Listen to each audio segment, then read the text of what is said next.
Yep, I'm back in the studio and glad to see you. Thank you for joining me here at Maximum Impact with Jay Cameron. And I'll tell you, this is back in the States. Son just getting dropped off our son Justin at he's in college now, so he's a big boy. He's all grown up. And so excited about that. But what I do want to do is talk about something that someone presented to on in some of the comments. So I read the comments and they give me a lot of good ideas for future content and all that good stuff. But one of the comments, it was when I talk about the what was it? It was the talk about how some Nigerian parents supposedly tell their children to stay away from African Americans when they come to America. So and then even in some of the comments, some people are like, yeah, y'all are lazy. They're talking about African Americans. Y'all are lazy. Y'all are uneducated. Y'all don't do this. You don't do that. Y'all lower class of people. Now, this is coming from like people in Africa. And of course, and I know that it's not everybody in Africa because if that were the case, I wouldn't be taking that. So I know it is a small, you got a peanut gallery in America and then you have a peanut gallery in different parts of Africa. And basically what has happened is they have been influenced by the Western media, and they've some of them may have been. So when you have two sets of people that have been influenced by images they see on TV and they believe it, then it could just turn into a whole mess. Like when I was in Tanzania, the guy came up and he was just yelling and cussing. I said, "Well, why is he MF this? Yeah, nah." He was going through all of that, and they said, "Well, he did that because you were here." And what we see on TV about African Americans is y'all on drugs, y'all gang banging, y'all cussing, y'all drinking, y'all smoking, y'all doing all these different things, and that's just what he perceived. So I said, well, now the truth of the matter is, I said some of us do those things legitimately. Some of us are out of control, or some of our neighborhoods are like the most you wouldn't want to live there. Just like people flee from Africa because of the conditions in different parts of Africa, I should say to be more specific. They are fleeing from some of these areas in America as well. A lot of people are fleeing from those areas that are filled with violence and corruption and all of that. So when those are the two narratives that are projected to the world, broadcast to the world as being the norm oftentimes gets lost. And so what I'm doing through my travels is showing that there are different sets of norms. And everyone doesn't think the same way. Everyone doesn't behave in the same way. All Nigerians don't do this. All Ghanaians don't do this. All African Americans don't do this. All South Africans don't do that. All Togolese don't do this or that or the other. And so when someone comes and they start talking about a subject as if one segment of people do everything a particular way, and they neglect the fact that everything is diverse, they're revealing their level of education and knowledge.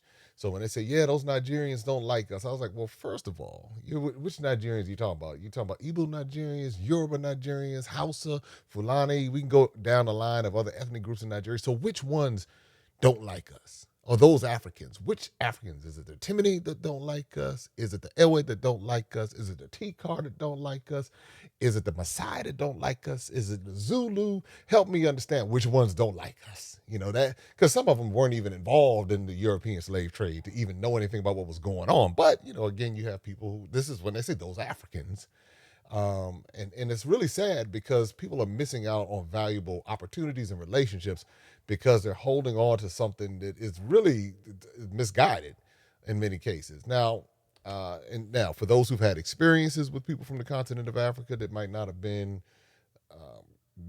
nice, or if you've had an encounter with an African American that was uppity or whatever or nasty, that does not reflect everyone. So, with that said, I want to introduce you to someone who is African American, Black American, however you want to identify, but she's sharp. She is really, really special as far as what she's doing, and she is changing the narrative. So when you think about someone from America, a Black American, think about this young lady right here, because if you think that everybody's strung out on drugs and all that other kind of stuff that they put out there in the media, I want to introduce you to Dr. Michele.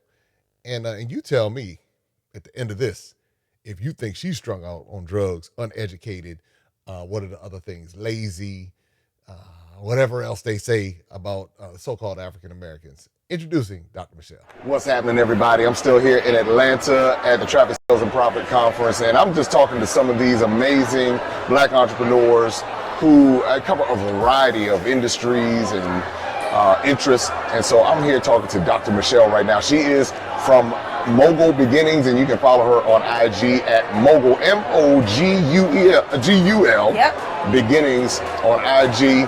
And she is a financial literacy expert, advocate. Yeah. There we go. So welcome to Maximum Impact with Jay Cameron, and tell us a little bit about your business and everything that you do. Sure. So my name is Dr. Michele. I am debt-free with 3 degrees, and I'm a financial coach. Hold on. All right, hold on. Y'all, you're debt-free with 3 degrees. I am.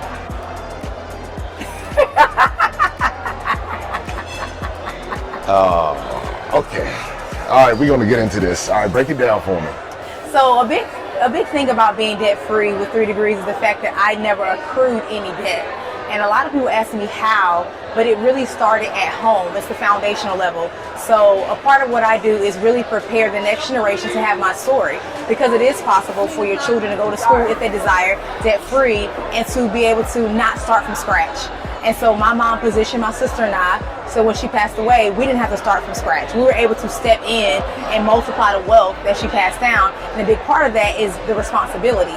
So not only did she give us the assets, but she gave us the responsibility. And so that's what I'm doing as a financial coach, helping parents leave wealth, but also giving them the education so it's not lost in transition. What 3 degrees do you have? Okay, so I'm a little bit of a nerd. Okay, so, all right. My bachelor's in secondary mathematics education. So I'm still an educator at heart. Okay. My second one is in statistics from The Ohio State University. Okay. And I love numbers. The Buckeyes, all right? Yep, all right, Buckeyes. See, And my last one is from the University of South Carolina with a PhD in epidemiology. So I really care about the holistic individual. I'm into health, fitness, wellness, public health, but my passion really is generational wealth and helping families accumulate it and maintain it. All right, so generational wealth. What should someone do to begin the process of establishing generational wealth? To get started, I would say take care of your financial house. That means if you don't have some type of cash flow system or budget, you need to start there ASAP. That is how you are intentional about achieving your goals. So if your goal is to buy your first house, maybe no one in your family's ever owned a home. That's a huge ordeal. So go ahead and get that stuff together so you can be intentional about saving for that down payment. So when you actually get your home, you won't lose your home, because that's a huge mark and scar that you have to recover from. Right. And that's kind of the first step. For a lot of people, wealth starts with home ownership. So if you don't have a home and you desire one, get that cash flow system so you can be intentional about saving. And the last one I would say is make sure you have life insurance. That is another way that families can get started with generational wealth. But you still need to have that cash flow system, that responsibility, that discipline to not lose it. So with the life insurance, because that's one thing I see a lot of times, somebody passes away, GoFundMe page goes up. Yep. And then nothing is passed on. A lot of times the family is over leveraged. And so how does someone, let's say if you were talking to a young person, or not anybody, starting from zero, what would be the first thing you would recommend that they do? Let's say they're just starting from zero to establish this generational wealth plan. Right, so first of all, hopefully you have a job. If your job provides life insurance, make sure you're signed up. That's the bare minimum that you can do. So life insurance. Right, because it's like most job prepared have it. Sign up. The next step would be that budget, that cash flow system, to be able to be personally responsible at home. And then the next thing is being intentional about saving. So it's like whatever you're saving for. That could be your home, that could be your business, whatever. And I would say the next easy level, low-hanging fruit, is to get life insurance outside of your job. Because the pandemic showed us that these jobs aren't loyal. You may have it today and not have it tomorrow. Right. And if that job is gone, so is that life insurance policy. So you want to make sure you're always covered. The cash flow system helps you be disciplined and know how to manage your money. But the life insurance policy helps you to protect those assets, whatever you acquire. What about investing? How would you, because you own real estate. Let's talk about some of your investments, and then we'll talk about how they can get tied into some of their investments. Okay. So for investments, I would say, again, your home is going to be your first one. A lot of people don't look at it that way, but it is. It's something that you you want to buy low, sell high. That's what we do in the stock market. That's what you do in any investment. So you buy your home at a great value, take care of that said home, because that's also a part of that investment, and then you sell it when you're ready. That's an investment. So get started there. If you're not a homeowner, start there. Once you own a home, you can start investing in other real estate properties like I did. So I started by first renting out my single family when I moved.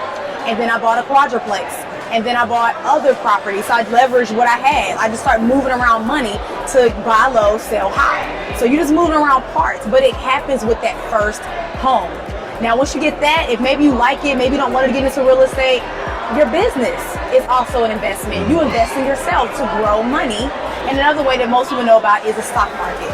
Now, I would not say go out and do it yourself. If you're interested in the stock market, connect with an education program that can teach you the basics of buying and selling stocks and buying and selling options. So how many properties do you own, if you don't mind sharing? I don't mind. So I have one in Fayetteville, North Carolina. I have a business partner. We co-own a lot and a home together. And then I have a duplex that I'm renovating to move in to save myself that rent. And then I own 2 other lots and 1 other single family. So that is 4, 5, 6 doors and 3 lots.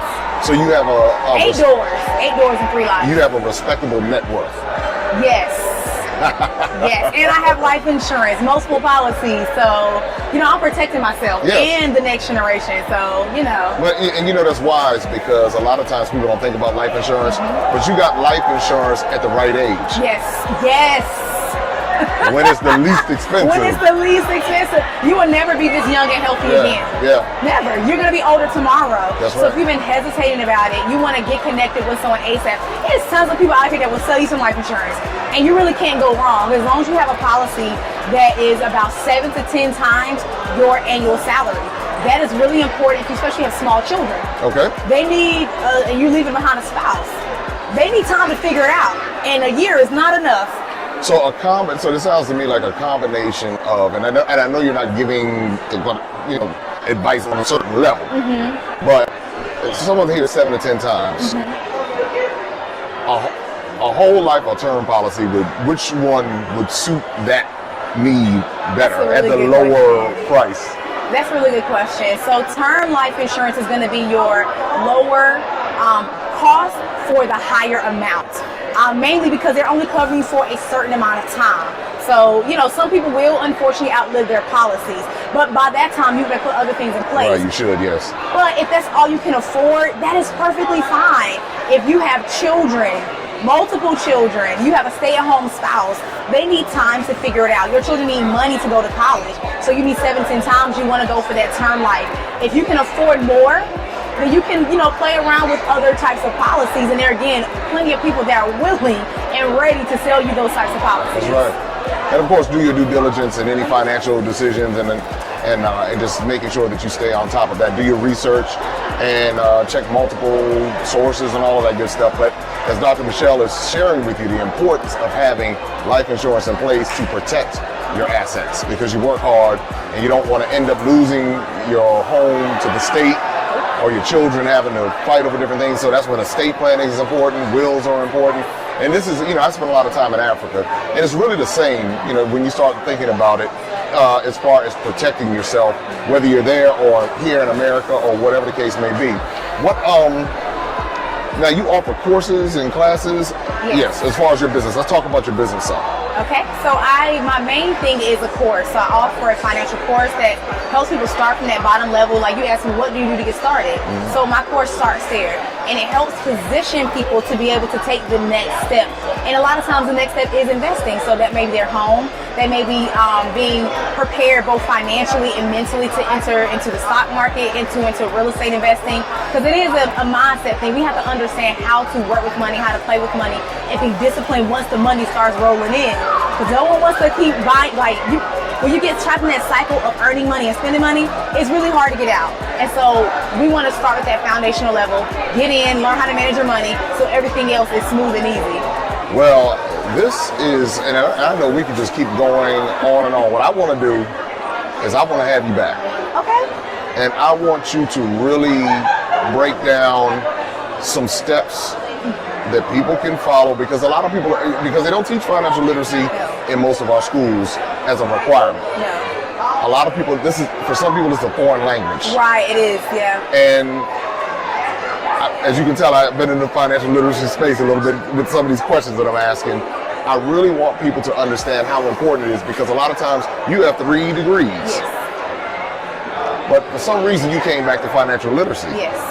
And so and your degrees are not in financial literacy per se. Right, they're not. So there's something to say about that, because all of the money that she's making, to understand what to do with that is so important. So like you said, you're a math person. Yes.